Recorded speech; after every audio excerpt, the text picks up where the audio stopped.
Olá, galera, eu sou a Tati. Estou aqui trazendo para vocês algumas questões que eu tenho certeza que vão abordar assuntos que estarão na prova do Enem. Um assunto muito importante que com certeza você vai encontrar na prova agora é a radioatividade. E para isso, eu vou recordar com vocês alguns pontos importantes da radioatividade. Primeira coisa que vocês têm que saber é que existem alguns átomos na natureza que emitem radiação espontaneamente. Esses átomos apresentam núcleos instáveis. Portanto, para se tornarem mais estáveis, eles emitem partículas ou energia para se tornarem estáveis.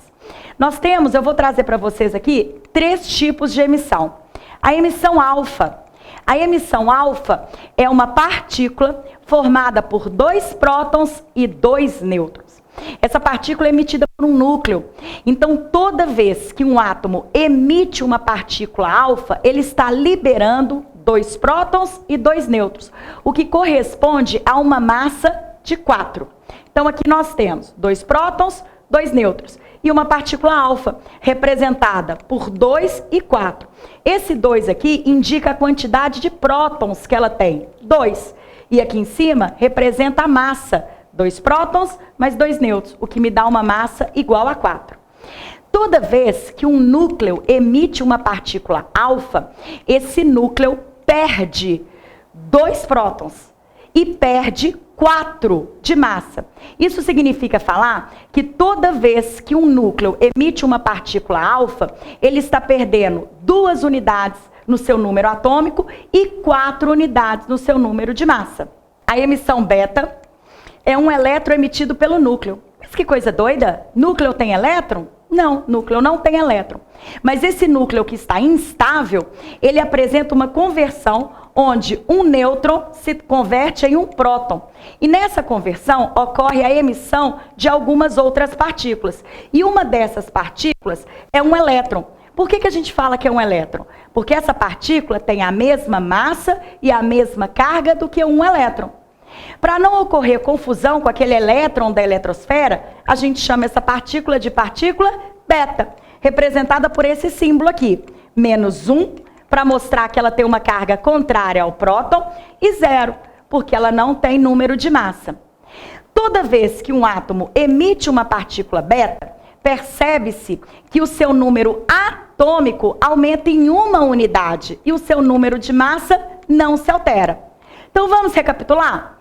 Quando um átomo emite uma partícula alfa, ele está perdendo 2 unidades no seu número atômico e 4 unidades no seu número de massa.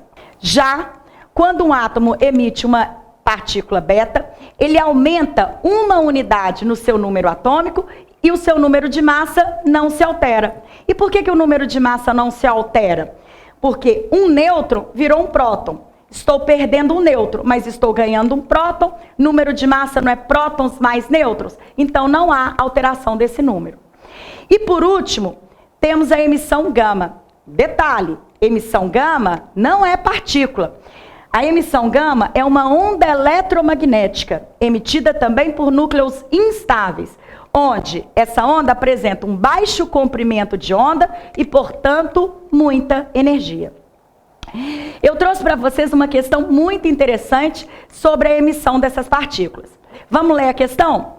A questão fala o seguinte: o gráfico a seguir mostra a série radioativa da família do urânio, que destaca o número de massa e o número atômico do isótopo obtido em cada uma dessas desintegrações.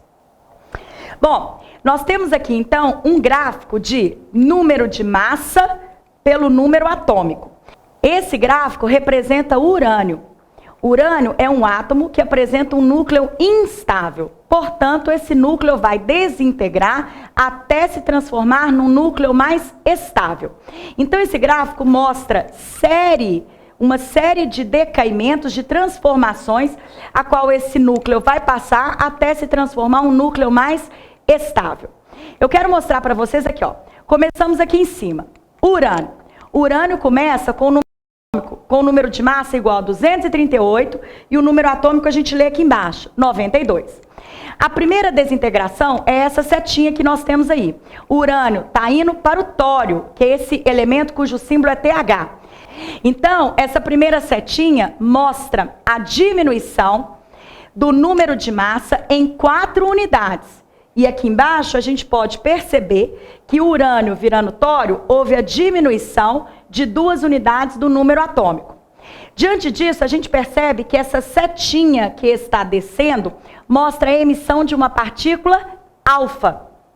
Por quê? Porque perdeu 4 unidades no número de massa e 2 unidades no número atômico. Então, a próxima setinha mostra a transformação do elemento TH para o elemento PA, essa setinha em linha reta. A gente percebe que durante essa conversão, o número de massa se manteve. Olha para vocês verem, observem. O tório, o número de massa, 234. Enquanto o PA, também o seu número de massa é 234.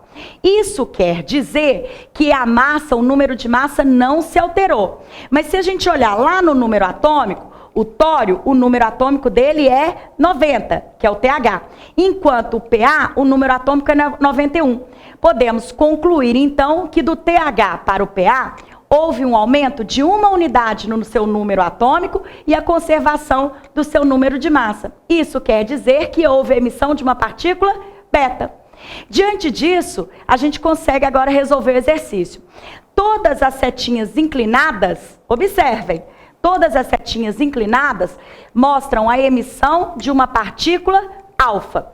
Enquanto as setinhas que estão em linha reta, houve a emissão de uma partícula beta. Diante disso, continuando a resolver o exercício, vamos lá. O exercício está pedindo para a gente determinar o número de emissões alfa e beta que ocorrem durante a série radioativa do urânio. Então, vamos contar? Com isso, nós conseguimos terminar o exercício. As setinhas inclinadas representam a emissão de partículas alfa, enquanto as setinhas em linha reta representam a emissão de partículas beta. Contando o gráfico, nós vamos encontrar 10 partículas alfa e 8 partículas beta. Valeu, galera! Obrigada!